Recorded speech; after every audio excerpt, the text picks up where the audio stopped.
দীর্ঘ 11 বছর পর উচ্চ মাধ্যমিকের সিলেবাসে ঘটল আমূল পরিবর্তন। মোট 62টি বিষয়ের মধ্যে 49টি বিষয়ের সিলেবাস পরিবর্তন হয়েছে।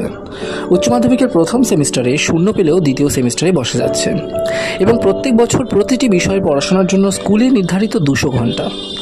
একাদশ শ্রেণীতে যে দুটি পরীক্ষা হবে তা গণ্য হবে প্রথম এবং দ্বিতীয় সেমিস্টার হিসেবে, আর দ্বাদশ শ্রেণীর দুটি পরীক্ষা গণ্য হবে তৃতীয় এবং চতুর্থ সেমিস্টার হিসাবে। 70 নম্বরের পরীক্ষা এবং 30 নম্বর প্র্যাকটিক্যাল। নন প্র্যাকটিক্যাল সাবজেক্টগুলোয় 80 নম্বরের পরীক্ষা লিখিত এবং 20 নম্বর প্রজেক্ট হিসাবে গণ্য থাকছে।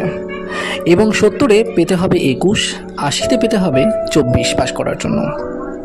প্রত্যেক সেমিস্টারের জন্য নির্ধারিত সময় 1.5 ঘন্টা।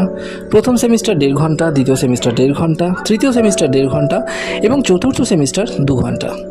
এবং একাদশ ও দ্বাদশের তৃতীয় সেমিস্টার হবে নভেম্বর এবং একাদশ দ্বাদশের দ্বিতীয় চতুর্থ সেমিস্টার হবে মার্চ মাসে। এবং একাদশের দায়িত্ব স্কুলের হাতেই থাকছে।